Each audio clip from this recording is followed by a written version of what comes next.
Edmond, tu nous as promis de nous faire le tour de France, aller un peu plus vers le sud, là, voilà, quitter cette région. Ouais. Si nous emmènes nous là. Quitter un peu les paysages du nord pour Ouais. aller vers la Provence et représenter donc un bord de mer avec des pins parasols et en premier plan des coquelicots. La totale. Stylisés, la totale. Après on reprendra, on va faire les coquelicots, on va avec faire des plein de couleurs choses. assez vives. Des belles couleurs, et toujours au couteau bien sûr. Bien sûr, toujours. On y va au travail. On y va. Alors, je vais donc, j'ai commencé à poser mes couleurs sur la palette, Ouais. donc avec un bleu outre-mer foncé et un bleu de cobalt, un jaune primaire, un jaune de cadmium clair, un jaune de cadmium plus foncé, un ocre jaune, de la terre d'ombre brûlée et de la terre de sienne brûlée et de la terre d'ombre brûlée. Et du blanc. Du blanc en quantité, Voilà, bien sûr. Parce qu'il faut, bien évidemment, quand on travaille au couteau, on utilise beaucoup plus de matière qu'au pinceau. Alors, je vais utiliser également un carton toilé. Quelques couteaux, j'en ai disposé ici devant, mais je ne vais certainement pas tous les utiliser. Les principaux, ça sera des petits couteaux triangulaires et un peut-être un peu plus long pour les surfaces plus importantes. Voilà. Okay.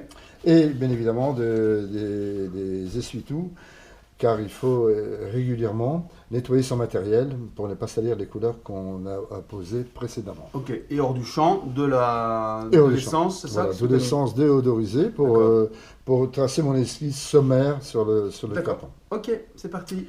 Bien. Donc je prends très peu d'essence et je vais tracer donc ma ligne d'horizon à peu près au tiers de la toile.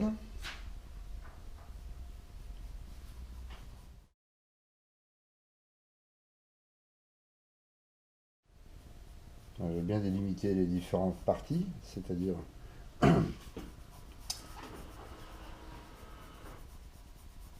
le ciel qui va être un peu plus clair que la mer.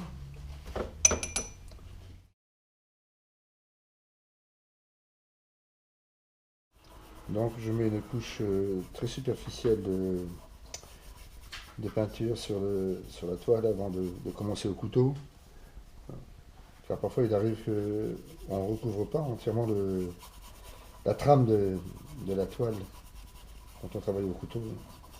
Et cette manière de procéder permet donc d'éviter disons certains manquements sur certaines absences des matières plus épaisses sur la toile.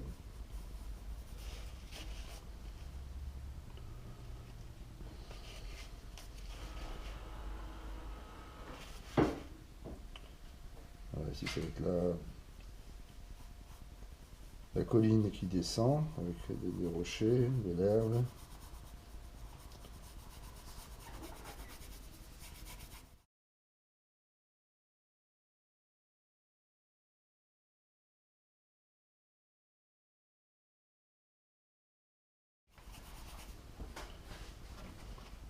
On va bien nettoyer son pinceau avant de commencer à recouvrir la surface qui va représenter sur laquelle sera le ciel. Donc, le ciel va être un peu plus clair que la mer, dans laquelle il se reflète. Alors je fais un mélange de bleu de cobalt et de bleu outre-mer avec du blanc. Du blanc de titane en général, c'est conseillé de travailler du blanc de titane.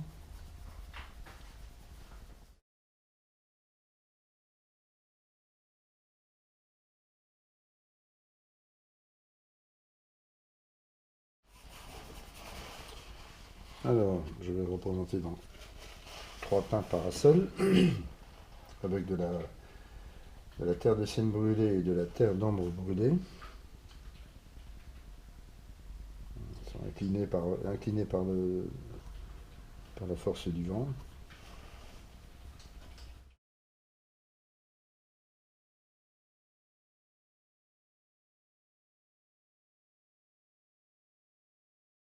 Donc maintenant, je vais commencer à travailler au couteau. Alors, comme il a déjà été dit précédemment, quand on travaille à l'huile et au couteau, on commence de préférence par les parties supérieures. Du haut, on va du haut vers le bas, hein. Et à ce moment-là, donc je vais travailler le ciel avec un couteau de forme pointue, mais qui mesure environ 2 cm et demi à 3 cm de longueur.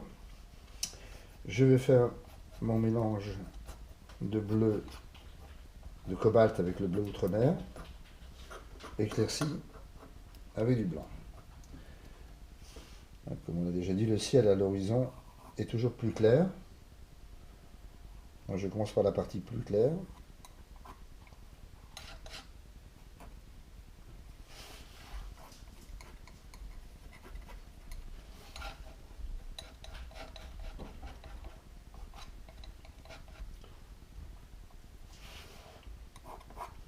Donc, il faut prendre de la matière sur le côté de la lame, un petit bourrelet de peinture qu'on fait glisser ensuite sur la toile. Voilà.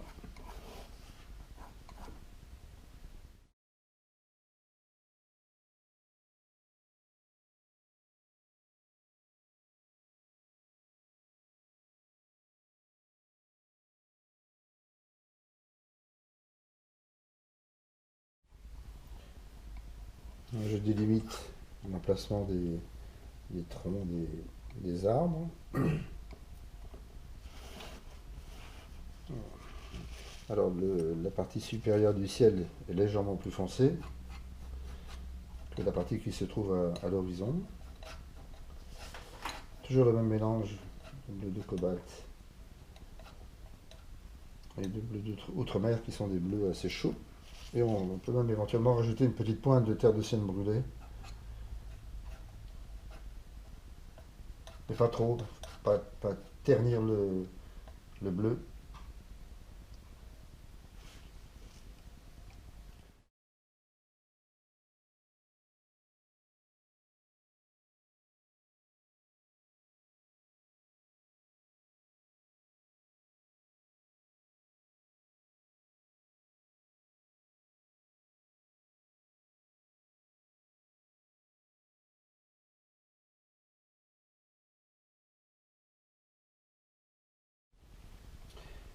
Bien faire attention de bien recouvrir toute la surface de cette partie de la toile pour ne pas y revenir après.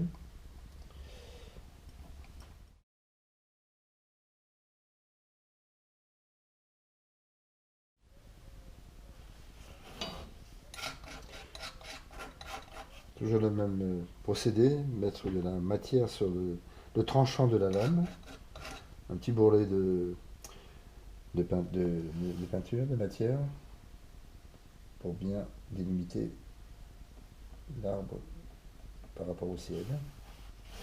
Idem celui-là.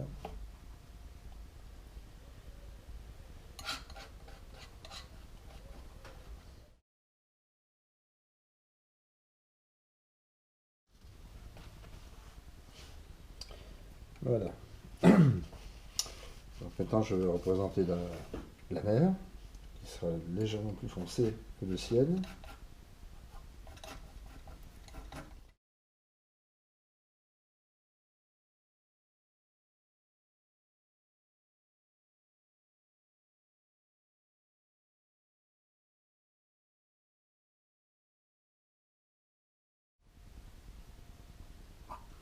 Ah oui, je tiens le couteau, mais vraiment très très légèrement. C'est pas la peine de le tenir avec force, hein. Je le tiens très légèrement dans la main pour le laisser glisser sur la toile.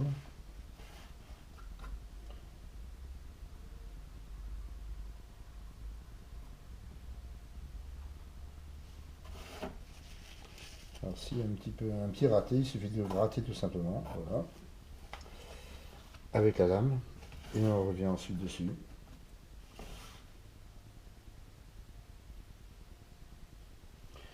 C'est l'avantage avec le travail au couteau, c'est qu'on peut superposer des couleurs sans les influencer les unes par rapport aux autres.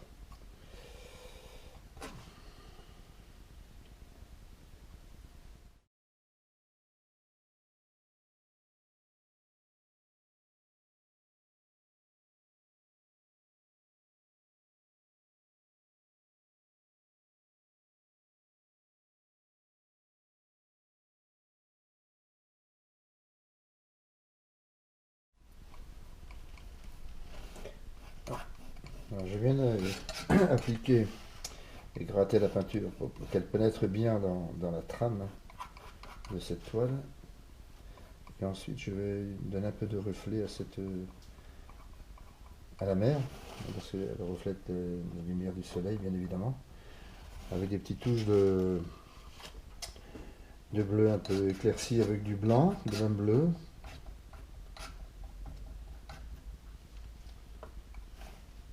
Je vais les poser.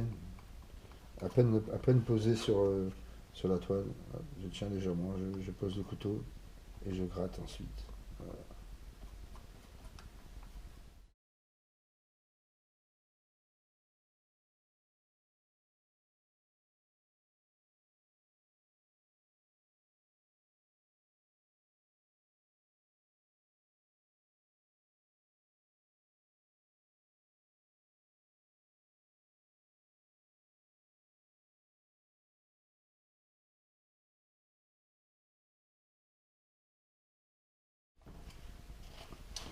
Alors maintenant, je vais représenter la terre, la partie recouverte d'herbes, également de rochers. Et en premier plan, donc, je vais également représenter des coquelicots en utilisant du cadmium, du rouge de cadmium moyen, que je vais poser sur la tablette. Voilà. Et également de la laque de Garance foncée. Alors, je vais mélanger de l'ocre jaune avec du jaune de cadmium moyen, un peu de terre de sienne brûlée et du blanc.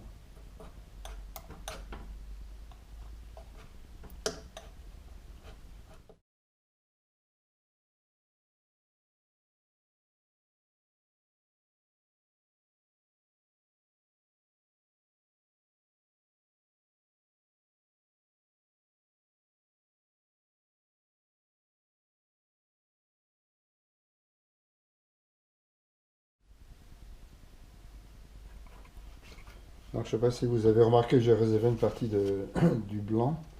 J'ai posé deux fois du blanc sur la palette, une partie est réservée pour les bleus. Et tout à l'heure, je vais même m'en servir pour faire des verts. Et l'autre partie pour peindre des couleurs jaunes et également rouges.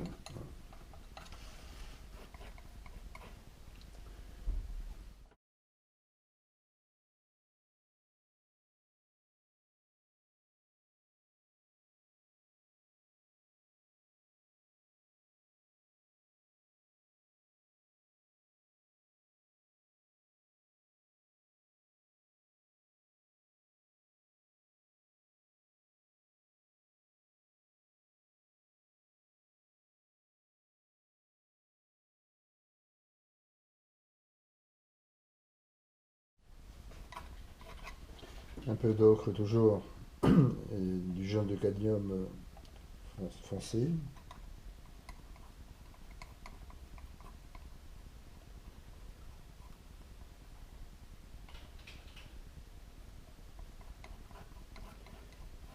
Pour représenter le relief de ce terrain qui était un peu escarpé.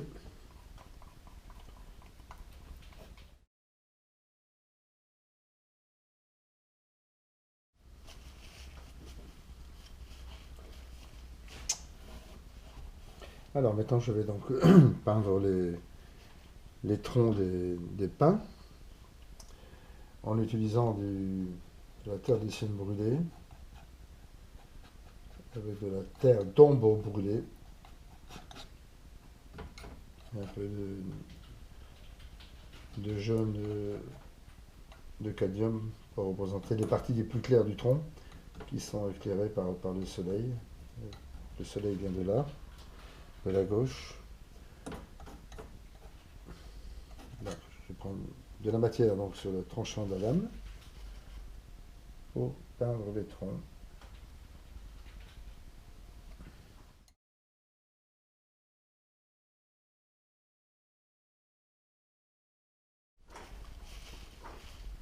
Maintenant, je vais travailler la partie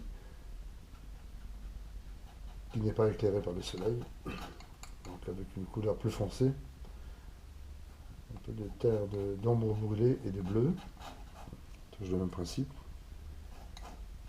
De la matière embourlée sur le tranchant de la lame.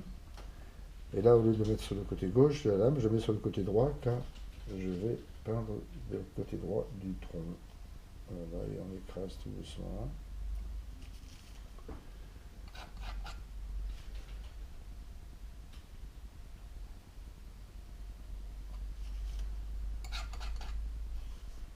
Donc un tronc d'arbre n'est jamais très régulier, hein, donc il ne faut pas s'inquiéter. C'est normal de représenter quelques irrégularités.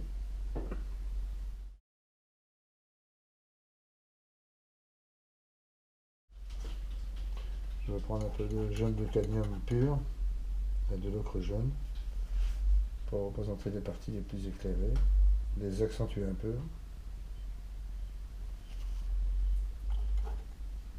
Juste un peu de matière sur le côté gauche du tranchant de la lame.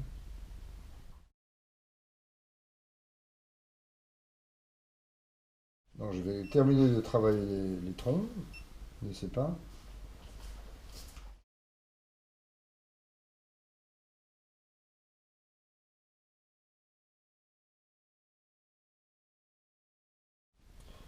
Je vais maintenant représenter le sommet de ces pins parasols en faisant en créant un vert, donc en mélangeant les deux bleus que j'avais initialement et de l'ocre jaune et un tout petit peu de jaune de cadmium pour l'éclaircir, pour les parties les plus claires. Et donc là, il suffit de tapoter un peu pour représenter la masse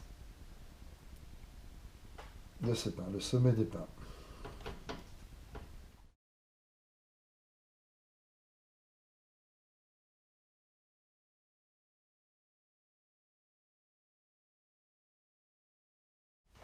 Je vais maintenant représenter les parties les plus foncées du sommet des arbres, en ajoutant un peu de terre de cygne brûlée et du bleu au vert qui était initialement créé. Et on pose toujours pareil, délicatement sur la toile, avec l'extrémité de la lame.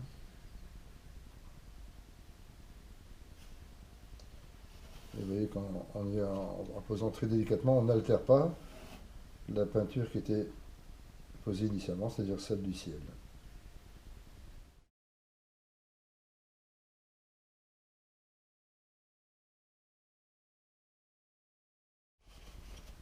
Je vais maintenant représenter donc les branches de ces arbres.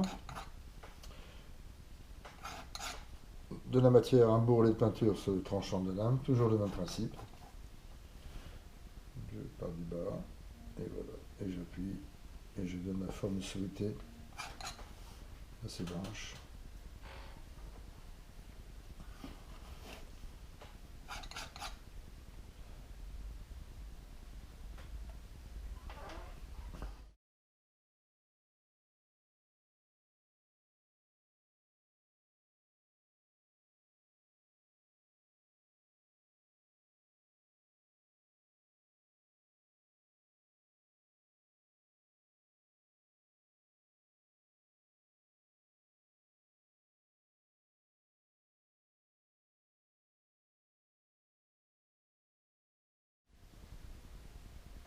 Juste un peu de matière sur la pointe de la lame, et on pose délicatement et on tire pour représenter donc ces petites branches qui parfois apparaissent au sommet des troncs. Alors on peut rajouter également deux cyprès au sommet de ce massif, avec un vert très foncé, donc utilisant du bleu outremer, du jaune,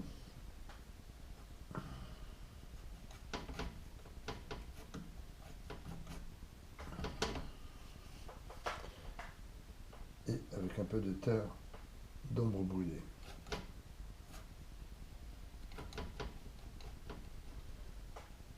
Donc voilà, on va le représenter ici. Je mets la matière sur le bord de la lame.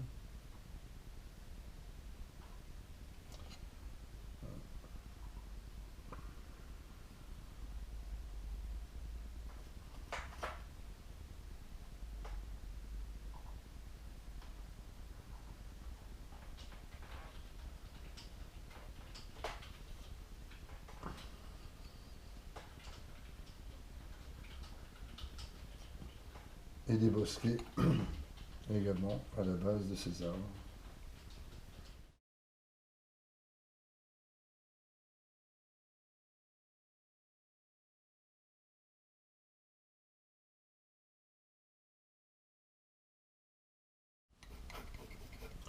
Alors maintenant, je vais donc représenter quelques coquelicots qui apparaissent sur la partie herbeuse de ce massif. J'utilise le même verre que précédemment. Je pose la matière, je racle bien pour bien faire pénétrer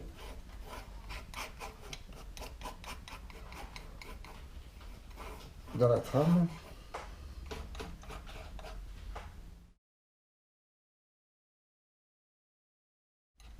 Quelques herbes, en réalisant avec un vert plus clair, un peu de jaune et de bleu de cobalt. Voilà. Il suffit de prendre la matière et remonter un petit peu en tirant cette matière vers le haut.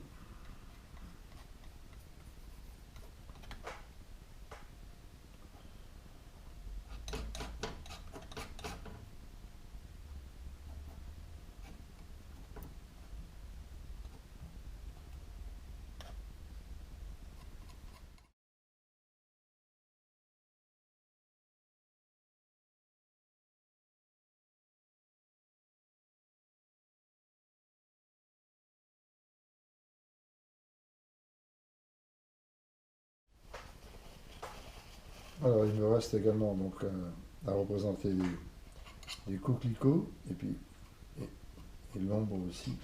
Je ne peux pas oublier l'ombre des arbres. Et là je vais utiliser, vous savez que dans toute ombre il y a du bleu, la couleur tonale de l'objet qui crée l'ombre, plus foncé, un peu de bleu, et je vais rajouter un peu de magenta, de couleur complémentaire. Voilà. Alors je pose la lame et je tire.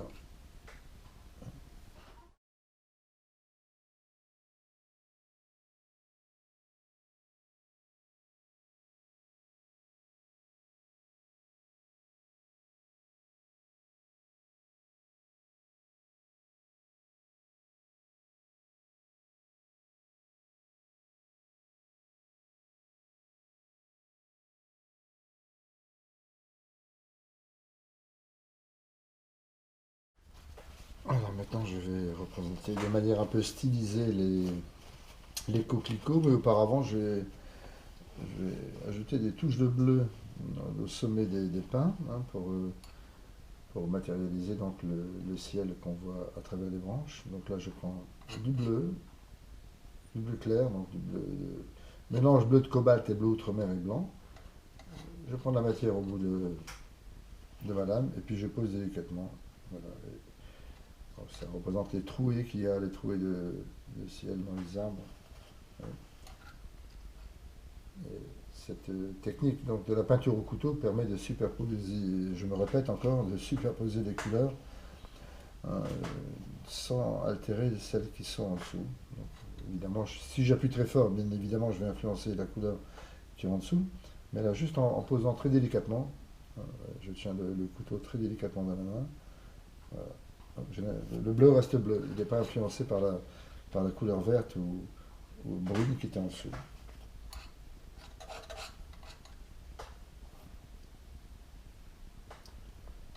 Ça nous permet de travailler dans le frais.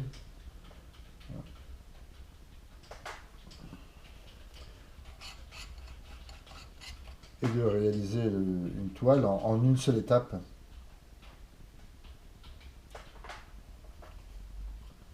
Car avec la peinture au couteau, on travaille humide sur humide, on travaille sur l'humide. On n'est pas obligé d'attendre que la peinture, la couche initiale soit sèche. On ne doit pas utiliser de vernis pour repeindre au-dessus. Ça donne beaucoup plus de liberté.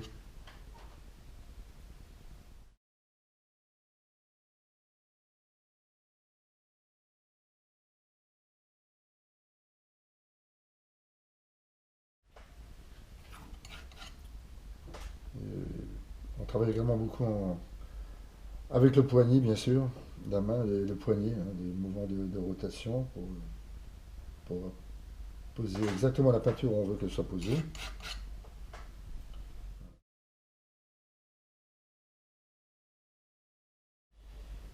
Donc maintenant, il ne reste plus qu'à faire les coquelicots. Et peut-être encore donner quelques touches de lumière sur la partie escarpée. Il y a des rochers qui ont une couleur plus claire que l'herbe qui apparaît.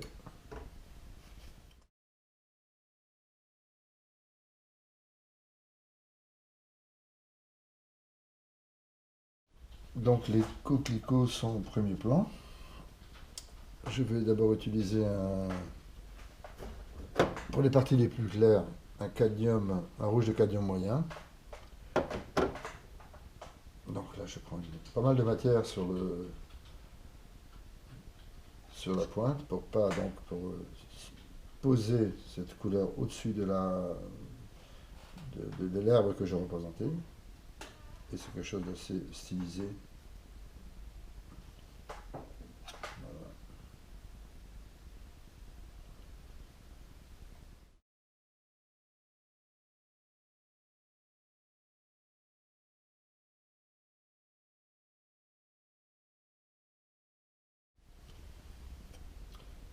Donc vous remarquez qu'au couteau également, on ne rentre pas dans les détails, on va à l'essentiel. Hein. Il ne s'agit pas de représenter exactement les pétales, les coquelicots, qui sont d'ailleurs assez éloignés par rapport à nous, par rapport à l'œil. Et c'est simplement quelque chose, une représentation assez sommaire.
Avant de terminer, donc de considérer que ce tableau est terminé, j'ai rectifié quelques petites irrégularités. Hein, et ce travail donc au couteau permet de le faire sans aucun problème, bien délimiter les parties entre les zones, entre l'eau et la terre. Hein, et tout ça, ça s'est fait. Donc c'était la dernière étape du tableau, vérifier s'il ne manque pas de la peinture à quelques endroits et s'il n'y a pas si des erreurs n'ont pas été commises. Donc voilà le résultat final. Il n'y a plus qu'à poser la signature. Des petits commentaires. Voilà, bon, écoutez, donc on a travaillé dans le frais, hein, ce qui permet de réaliser ce tableau en une seule étape, grâce à la technique du couteau. Ouais. Et avec des couleurs assez vives. Dans le frais, hein, c'est très frais, je m'en mets partout. Tout à fait. Voilà. Voilà, un truc sympa, facile à faire plutôt. Oui, oui, très simple, c'est basique. Hein, basique, qui nous fait voyager, et qui vous fait progresser, qui vous fait prendre confiance. Voilà. Je veux mettre le point sur le fait que le couteau permet de superposer les couleurs sans altérer celles qui sont en dessous. Par exemple, les coquelicots, voilà. Je les ai réalisés ensuite, alors que la surface était déjà peinte. Et fraîche. Et fraîche, bien sûr. Et cette superposition n'altère pas la couche inférieure. Super position. C'est l'avantage du couteau, bien évidemment. Super Edmond, super peinture, super technique. À vous maintenant. Merci. C'est un bon comédien, hein.